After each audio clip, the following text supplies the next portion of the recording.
berdampak pada anak-anak kita dari penyakit. Kalau misalnya kurus, biasanya kurang asupan yang bergizi, penyakit mudah masuk, infeksi mudah masuk, bakteri mudah masuk, mudah penyakit dan sebagainya. Prestasi belajar wes kuru lelaranan kalau sinau belum mau buatan tidak mau, iya kan? Kemudian produktif di masa depan, bagaimana produktif masa depan? Masa sekarang aja nggak produktif karena dengan sakitnya tersebut. Kemudian juga pertumbuhan terlambat, ya, dan sebagainya. Itu efek-efek yang kurang bagus. Nah, pemicunya apa sih kalau gizi kurang, makanan yang tidak seimbang, ya? Nah, ini nanti kalau zaman sekarang mungkin kalau orang duit banget kelihatannya tidak ada, ya. Saya rasakan, apakah kalau anak yang gizi kurang itu hanya pada anak yang kurang mampu? Enggak. Saya temui banyak orang mampu, anaknya gizi kurang. Kenapa? Kurang perhatian. Bapak ibunya kerja semuanya, anaknya tapi mbaknya pengasuhnya mbaknya, yang penting anaknya menang. Tukak keopos yang jalukin, oh bu aku jalukan tukak kayak bu aku jaluk, padahal yang diminta itu yang tidak sehat, tidak bergizi. Diberikan yang penting menang. Jangka panjangnya ya seperti tadi, yang dibelikan itu rendah kalorinya, rendah ya gizinya, asupan gizinya tidak ada, dia tambah kuru.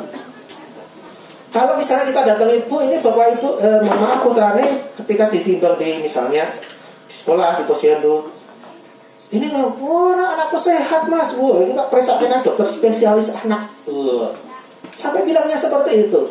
Kalau diadani nggak ya, biasanya kalau kita kunjungi tidak mau, ya udah, kunjungi monggo bu pak, gitu aja. Ya kan, daripada ngandani. Saya itu pernah mendatangi ibu-ibu yang anaknya itu berat badannya kurang, saya ngomong satu, ibunya ngomong 5 kali. Ya udah Pak, sakit hati bu. Iya bu, uangnya sugih gitu kan. Wah saya belum masih ini loh, susunya aja bosak kerdus tang atau sewu. Saya punya timbangan sendiri. Ini saya tiap bulan tak bawa spesialis anak. Ya wes, kalau sudah seperti itu, apa namanya, ya kembalilah kepada orang tuanya. Kita nggak bisa maksa ya seperti itu. Dan itu jangan sampai menjadikan kita itu nanti anak-anaknya seperti itu. Kemudian Bapak sekalian, terus gimana sih cara untuk anak-anak kita tidak seperti yang kita ceritakan sebelumnya? Baik itu gizinya lebih, gizinya kurang, mungkin yang lainnya. Nah itu bagaimana di anak-anak kita yang di sekolah, misalnya di Akila ini, baik di TK mau di SD, bagaimana sih upayanya untuk bisa meningkatkan status gizi anak didik kita di SD Akila ini menjadi lebih baik. Nah yang terpenting bagaimana kalau di sini nanti ada makan bareng, bagaimana anak itu dikenalkan makanan-makanan yang bergizi. Ada makan barengnya bersama-sama, kenalkan dengan 4 bergizi seimbang, mulai dari ada sayurnya, ada lauk hewani nabatinya, ada buahnya dan sebagainya. Itu bisa dihadirkan di sekolah untuk anak-anak itu, karena tiap hari kan di sini. Itu ketika anak itu setiap hari melihat itu akan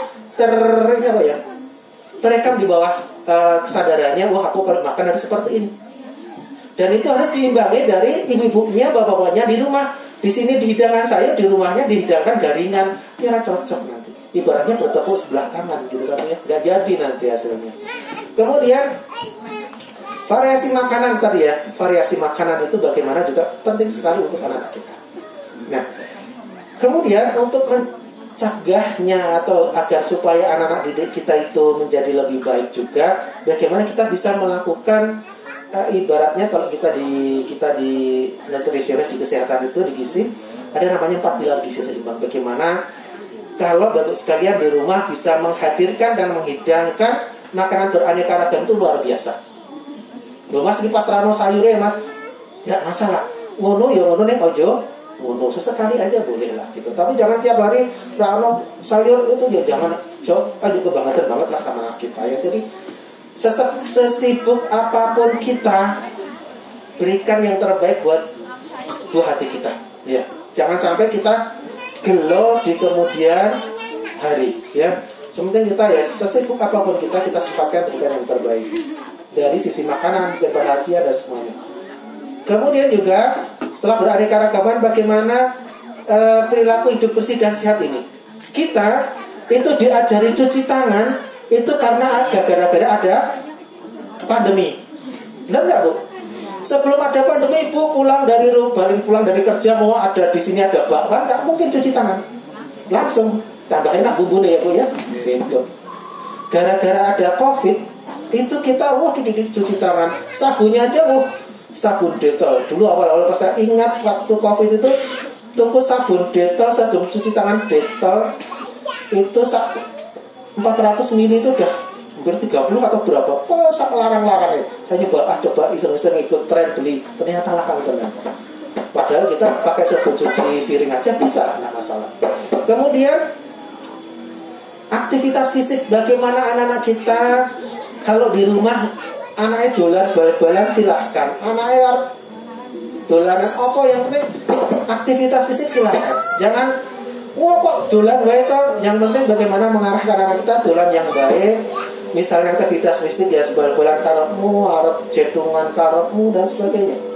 Jangan sampai isa dolanan HP ya boleh, tetapi aja menjadi sebuah kebiasaan yang keterusan. Karena apa, nanti aktivitas fisiknya kurang, yang itu akan mengganggu juga dalam sehat anak-anak kita.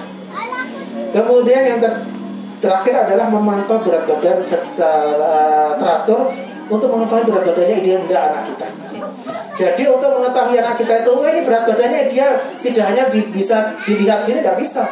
Harus dihitung berat badannya, tinggi badannya, nah nanti dibandingkan dengan standarnya. Sesuai standar enggak? Seperti itu. Nah itu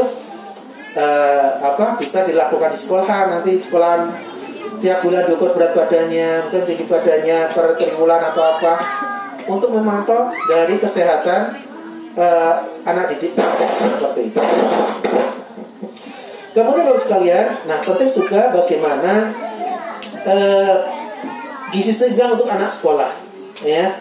Mulai dari tadi 4 pilar itu adalah rangkuman dari gizi seimbang, pola 10 pesan gizi seimbang ini. Jadi bagaimana ketika kita pesan gizi seimbang itu bisa kita cicil untuk kita lakukan, 4 pilar gizi seimbang kita kerjakan, itu luar biasa. Hanya pesan-pesan sederhana yang itu kalau kita bisa laksanakan itu bisa membantu kita, membantu anak-anak didik kita, membantu buah hati kita untuk bisa menjalani kehidupan yang lebih sehat, status gizinya sehat, yang itu nanti bisa meningkatkan prestasi belajar dan kemudian akan bermanfaat untuk kita semua. Dan itu memang perlu kerjasama dari sekolah, orang tua, kemudian juga anaknya juga. Jadi harus saling kerjasama, sinergi untuk bagaimana mewujudkannya.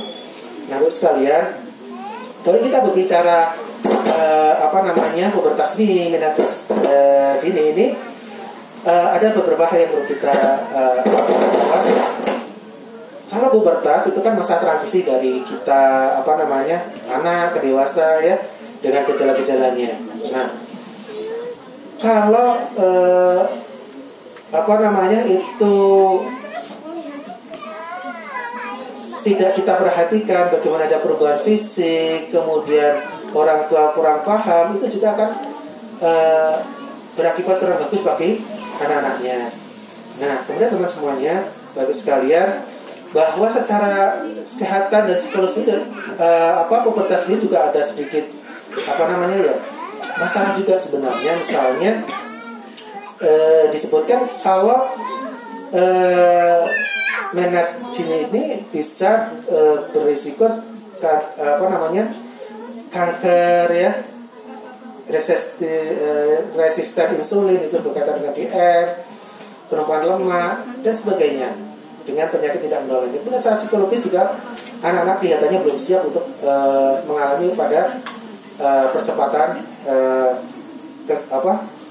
hal tersebut. Jadi Bapak sekalian, memang perlu kita bekali anak-anak kita untuk seperti itu. Dan kalau saya pengalaman saya juga ikut kegiatan namanya aksi bergizi ya, untuk anak-anak sekolah di SMP SMA, itu memang ada pembahasan khusus masalah seperti ini. Karena memang perlu pendampingan. Kadang kalau di SMP SMA aja kadang perlu pendampingan, apalagi kalau misalnya itu kejadian di sekolah dasar. Nah, Bapak sekalian, bahwa penyebabnya itu ada faktor gizi, faktor media informasi, lingkungan, juga sosial ekonomi, aktivitas itu ternyata salah satu penyebabnya juga bisa untuk menjadikan pubertas ini tadi. Ada sebuah penelitian di kelas 5, 6 di Solo itu ternyata ada tentang menas ini tadi. Ya, ini sebuah penelitian. Nah, salah satu yang menyebabkan tadi misalnya kurang aktivitas fisik, ternyata berolahraga itu bisa untuk menurunkan produksi progesteron sebagai upaya untuk menunda kematangan endometrium. Jadi ketika anak itu sering aktivitas dan berkegiatan dalam kesehariannya, ternyata bagus untuk biar pola menas dini tadi sesuai dengan umurnya, sesuai dengan masanya, tidak malah mendahului kecepatan gitu. Nah, itu kadang kurang bagus bagi anak-anaknya. Dan itu ya kalau misalnya sekarang banyak, wajar juga anak cekelane HP, lungo nggo motor, nggo sepeda, jarang olahraga. Itu menjadikan hal menas dini itu menjadi mudah ditemui pada anak-anak kita sekarang. Kemudian kecukupan ekonomi juga, bagaimana ketika orang tua itu ekonominya tidak cukup, bagaimana belanja untuk yang kurang bagus, makanan yang kurang bagus, junk food itu banyak yang kita beli ya. Makanan junk food itu kan makanan yang rendah, tinggi kalori, tinggi lemak, rendah zat gizi yang lainnya, banyak zat tambahannya, MSG, banyak zat-zat yang lainnya yang kurang bagus, itu banyak kita konsumsi. Ibaratnya kalau kita misalnya ayam lah, ayam itu cepat gede biasanya kan untuk panen ayam leher atau apa ayam itu kan sekarang disuntik hormon ya katanya. Ya itu mungkin kalau sedikit banyak, kalau itu kita banyak mengonsumsinya ya hormonnya masuk ke tubuh kita ya juga akan berpengaruh juga pada stimulan hormon yang ada di tubuh kita. Kemudian gula. Nah, Bapak sekalian, tadi akibat dari menas ini adalah kenapa ada resisten dalam insulin. Jadi karena kalau kita lihat junk food itu, misalnya anak-anak kita kan sekarang minuman-minuman itu kan juga yang aneh-aneh ya Bu ya. Saya tuh kemarin aku tuh apa boba, boba kan, Thai tea, ada ya Bu ya. Nah, saya heran, Thai tea itu susu tambah teh, wes ra bener kabeh gitu ya, kita minum juga ya. Terus kemarin itu di Solo itu mie gacoan. Wah, saya makan itu hulak-hulakan Bu, nggak tahu loh, mulak kok ya dosen kan loh, wah enak nih. Ya Allah, kartuku kan antrinya dari sini sampai TK ono Bu. Ya tuku kono mbok gawe tuku mie sedap atau mie Indomie aja langsung gawe ya. Hal-hal tersebut yang itu kalau kita rasakan jauh deh. Nah, kemudian kalau dalam junk food itu garamnya banyak ya. Dan itu kalau garam itu kalau terlalu banyak ya nanti tadi saya sampaikan ya, resiko untuk yang meresanya ada hipertensi dan sebagainya. Kemudian lemak. Nah, sekarang juga jadi konsumsi lemak yang tinggi pada junk food itu karena akan mempengaruhi hormon yang itu nanti akan membantu ini mematahkan folikel yang mudah untuk tadi head awal tadi ya, seperti itu. Kemudian protein. Nah, tadi di awal kalau ekonomi meningkat, maka yang dibelikan biasanya anak-anak yang junk food, kelebihan kalori, kelebihan protein yang itu kurang bagus. Harusnya bagaimana di awal, yuk makan itu beraneka ragam, yang sehat dan sebagainya. Nah, karena mungkin tadi faktor ekonomi dan sebagainya juga akan berpengaruh. Salah satunya junk food itu akan mempengaruhi pubertas ini.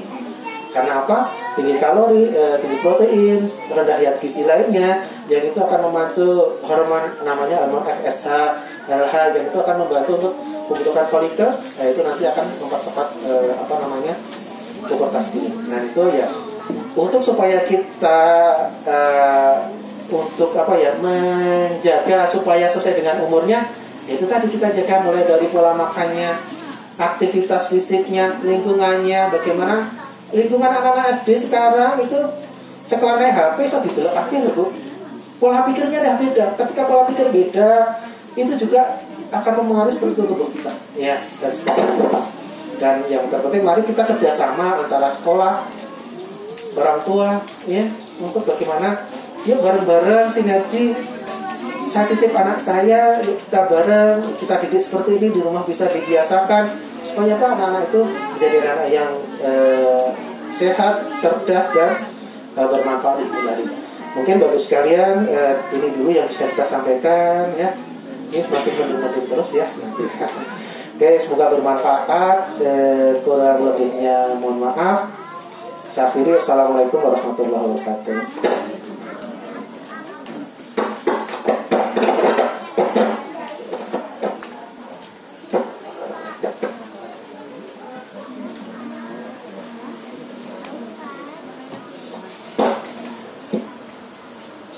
Terima kasih untuk materi yang Masya Allah luar biasa, bahwa makanan untuk buah hati kita itu yang terbaik, sehingga stimulasinya akan maksimal, dan insya Allah prestasi sesuai dengan kemampuan buah hati kita. Bahwa makanan itu harus sehat, baik dan halal, dan beraneka ragam, bisa buah, sayur, lauk, dan insya Allah semuanya baik untuk kebutuhan gizi buah hati kita. Ayah bunda yang semoga dirahmati Allah, di session ini ada 2 pertanyaan, monggo dipersilahkan disampaikan. Monggo. Dua dulu.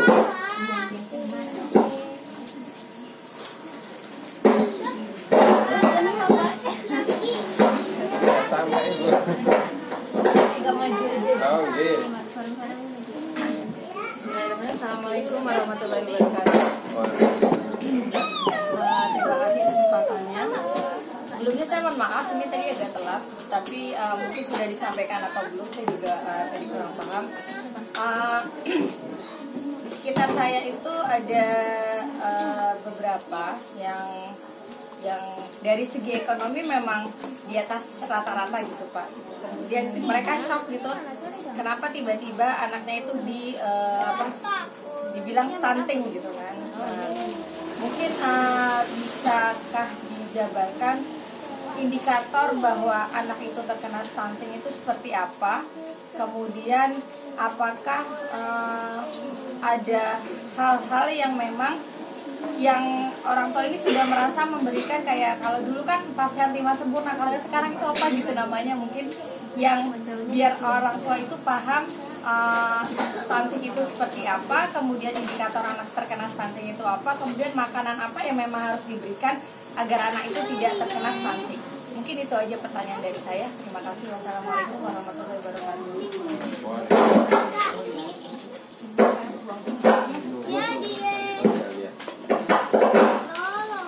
Silakan ayah bunda, 1 pertanyaan lagi, nanti insya Allah segera dijawab oleh Bapak Rosian. Moga 1 lagi.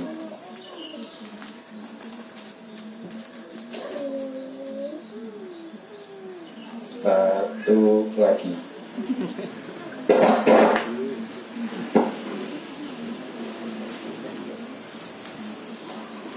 Oke. Mungkin yang ini dulu Pak, mengenai stunting.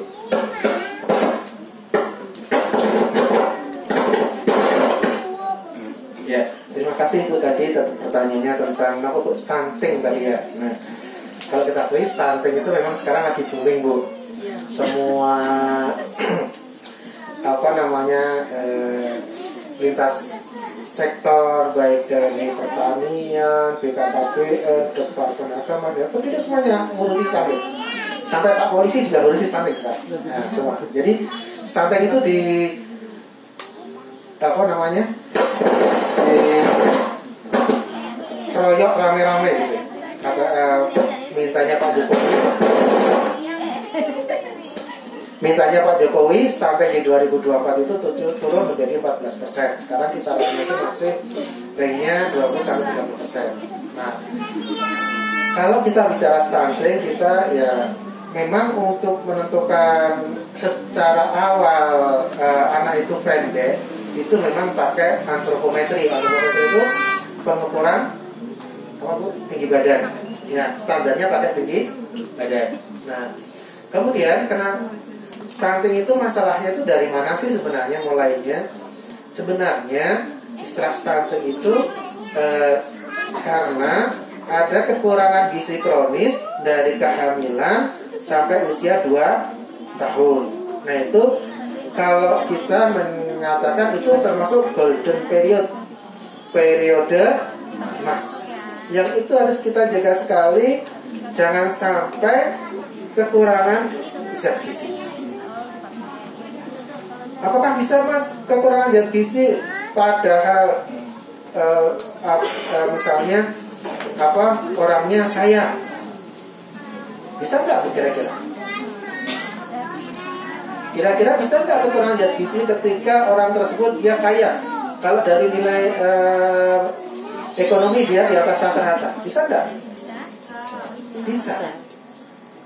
Artinya bisa itu bukan kemudian menghidangkannya tidak baik, tetapi yang dihidangkan itu kurang dari zat gizi yang harusnya dia perlukan. Tadi kita bicara, kalau kita ekonomi naik, kita kemudian kalau jajannya kan nggak mungkin jajan sekarang kemudian di yang pinggir jalan kan nggak mungkin ya. Kemudian ingin yang cepat saji dan sebagainya. Nah, ketika itu menjadi sebuah kebiasaan dan itu menjadi tren bagi keluarga tersebut, nah itu makanan-makanan yang dikonsumsi itu mungkin dari nilai value-nya, harganya mahal, tetapi dari sisi nilai gizi rendah. Dan itu ketika misalnya itu dia konsumsi saat hamil, ya itu juga berakibat asupan gizinya juga ada yang kurang.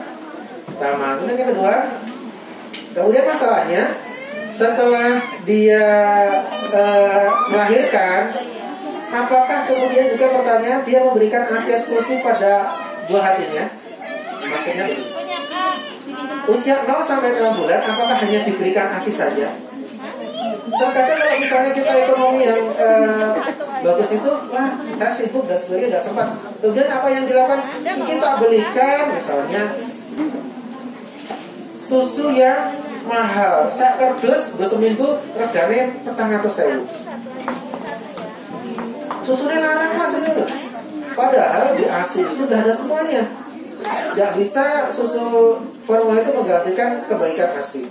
Nah itu kalau itu tidak diberikan, oh ya nggak berikan. Oke. Kemudian usia setelah ASI eksklusif sampai usia 2 tahun, apakah sudah diberikan juga makanan yang terbaik bergizi seimbang buat buah hatinya dengan pengetahuan orang tuanya yang kurang tetap di sisi ekonomi bagus? Nah itu juga kita lihat dulu.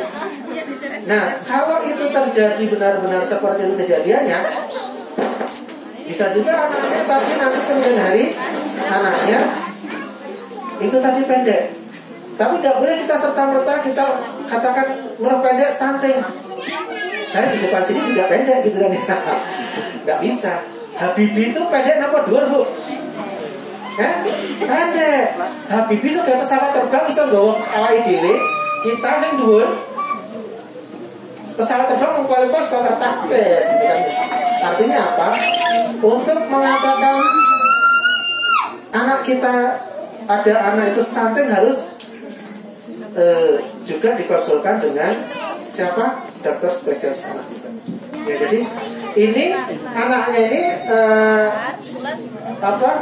antara tinggi badan dengan tinggi badan nanti sesuai dengan orang tuanya bagaimana nanti? Nanti kan dilihat dulu semua di atas. Jadi untuk awal kita mengetahui stunting itu screeningnya dengan tinggi badan.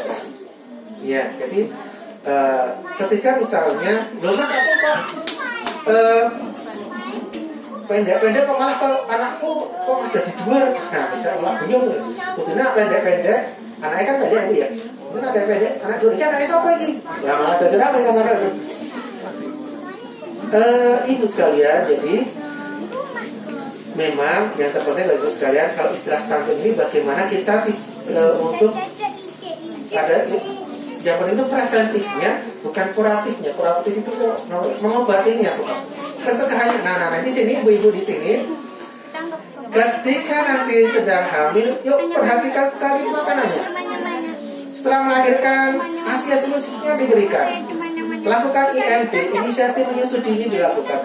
Berikan setelah 6 bulan, itu berikan MPASI yang terbaik sampai usia 2 tahun. Itu masa-masa prioritas. Ya. Nah, Mas, kalau setelah 2 tahun lebih itu apakah bisa diperbaiki? Mungkin dari sisi tinggi badan, berat badan bisa. Tetapi ada hal yang kurang yang tidak bisa diperbaiki. Apa? Otak.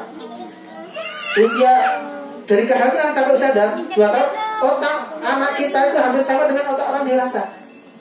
Jadi itu harus diperhatikan. Kenapa? Itu menjadi penting karena stunting itu akibatnya pada ini IQ yang rendah, ya kan?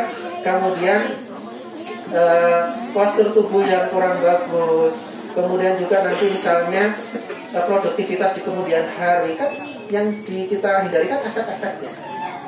Misalnya gitu, kalau anak kita pendek, arep mendaftar jadi polisi, kira-kira sakit banget Bu? Nggak bisa. Misalnya arep ngelamar, wah gue bisa ngedok kok dhuwur aku pendek, minder dulu. Contohnya contoh sederhana aja ya. Nah, hal-hal tersebut itu yang kita untuk menjaga ini seperti itu. Apalagi nanti IQ-nya dan sebagainya. Nah, itu semuanya itu terbentuk dibuat itu mulai dari kehamilan sampai usia 2 tahun. Itu penting sekali. Dan kalau bisa itu tidak hanya kehamilan startnya, tetapi sekarang kalau bisa mulai dari remajanya.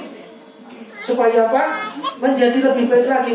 Ya, bagaimana menjadi ibu hamil yang baik ketika pola makan, perilaku untuk kesehatan dari remajanya jauh dari apa yang dibilang sehat. Remaja kita makan sayur aja angel. Benar nggak Bu? Loh Mas, kok bisa ngomong gitu Mas? Nah, saya sering interaksi dengan remaja ya, jadi sekolahan. Itu bagaimana kalau remaja itu sekarang suruh Jumat pagi misalnya, yuk sarapan bareng, apa yang dibawa anak kita Bu? Sego karo mie, sego dok ceplok, iya kan? Sego sosis goreng, kayak gitu. Jauh dari apa ya? Nah, itu kalau dari remaja, nah ini kan kalau misalnya dari TK, SD di sini terbentuk punya perilaku pola makan yang bagus, orang remajanya kan minimal tahu kesehatan. Nanti kalau jadi ibu hamil yang putri misalnya, itu luar biasa. Jauh dari nanti anak-anak kita disebut stunting tadi. Ya. Jadi yang terpenting ibu sekalian, ibu tadi yang bertanya, tidak boleh kita mengatakan kalau pendek itu langsung stunting, tidak boleh ya. Tapi yang terpenting bagaimana kalau misalnya yang pendek, yuk berikan makanan yang bergizi, ya, yang tinggi protein. Bukan kalau misalnya pendek jangan kasih tinggi kalori ya Bu ya. Bukannya tambah dur nanti, tambah bulat. Iya kan, tambah protein. Nah, protein itu zatnya pertumbuhan kan, bagus. Lah Mas, apa larang ya Mas? Udah kayak sekilo 30.000 ya Mas? Wah, apa itu? Ngeter ke tubuh. Ya kayak gitu, apa larang saya kan ya? Yang terpenting bagaimana yuk ya caranya menghidangkan yang bergizi seimbang, tetapi dengan yang tidak ya orang larang-larang banget. Nah itu mungkin perlu. Sekarang kan di sini buka YouTube membuat masakan yang bergizi. Wah, ada untuk semuanya. Jangan buat TikTokan lagi kan gitu. Nah, jadi Bu sekalian itu tadi stunting. Jadi stunting itu karena ada kekurangan gizi kronis dari kehamilan sampai anak usia 2 tahun. Di anak usia dari kehamilan sampai usia 2 tahun ini pertumbuhan otaknya hampir menyamai orang dewasa, harus diperhatikan sekali. Kemudian ketika masih pendek biasanya gini Bu. Kalau menurut saya Bu, kalau biasanya kalau anak laki-laki sudah tetap itu kan cepat bongsor ya Bu ya. Dari pendek jadi dur, kemudian yang perempuan misalnya mulai pubertas itu biasanya tambah cepat Bu ya. Berarti kalau mulai pendek, nah itu gejala. Nah, salah satu gejala orang yang stunting kalau anak perempuan itu biasanya tertunda headnya. Saya ada kasus, saya dulu ada anak perempuan dari kecil balita, orang tuanya ada sedikit konflik, lahir anak perempuan. Mas, virus. Enggak apa-apa ya dia, enggak apa-apa. Kemudian kita beri bantuan gitu kan ya. Kemudian juga sekarang anaknya SMA Bu, pendek, ibu bapaknya dhuwur. Saya tahu persis, saya lihat, saya dampingi dari kecilnya. Sekarang SMA itu belum head Bu. Jadi salah satu ciri-ciri kalau perempuan stunting tadi gejalanya kalau penundaan itu headnya itu tertunda. Sekarang lupa tahu Mas Potekon? Bukan, kan biasanya ibunya itu kan ngobrol ya kan, konseling gitu. Jadi seperti itu. Dan ya itu tadi, mencegah lebih baik daripada mengobati. Nah mulai sekarang yuk mumpung masih ini kita punya buah hati TK, SD, yuk berikan yang terbaik ya. Stimulan yang terbaik untuk sekolahnya, belajarnya, berikan gizi yang terbaik. Ketika kombinasi gizi yang seimbang, stimulan sekolahnya yang bagus, itu akan menghasilkan prestasi belajar yang lebih baik. Kira-kira seperti itu ya Bu ya gambarannya untuk stunting. Dan itu kalau kita cerita penyebabnya banyak, dari makanan, nanti masih dari higiennya di rumah, ekonomi, banyak sekali penyebabnya sebenarnya. Nah, itu tadi hanya gambaran. Yang penting ada kekurangan gizi kronis dari kehamilan sampai usia 2 tahun karena banyak hal yang mungkin itu aja. Terima kasih.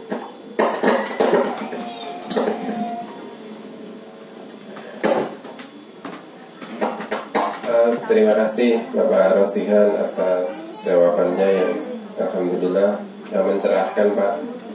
Kalau kami yang di sini tuh gurunya yang belum tambah tinggi Pak.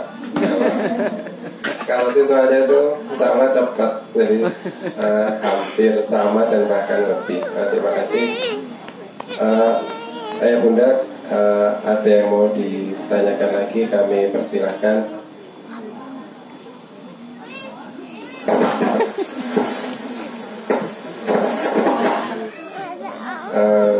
Insya Allah cukup. Jadi gizi seimbang dan stimulasi dari sekolah semoga nanti bisa membawa buah hati kita menjadi anak-anak yang berprestasi. Amin amin ya rabbal alamin. Wal akhir, semoga parenting tentang gizi hari ini bermanfaat untuk kita semua, bermanfaat untuk buah hati kita, dan semoga kedepannya semakin menjadi lebih baik dan buah hati yang berprestasi. Mari kita tutup parenting hari ini dengan membaca hamdalah. Alhamdulillahirabbil alamin.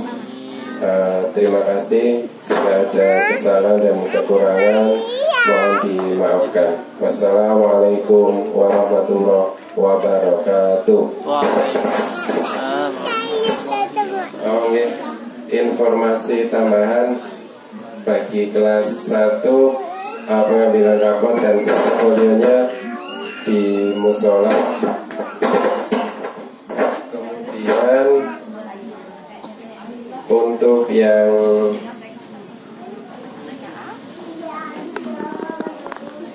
KB atau kelompok bermain di bawah musola, kemudian yang TK juga di musola. Jadi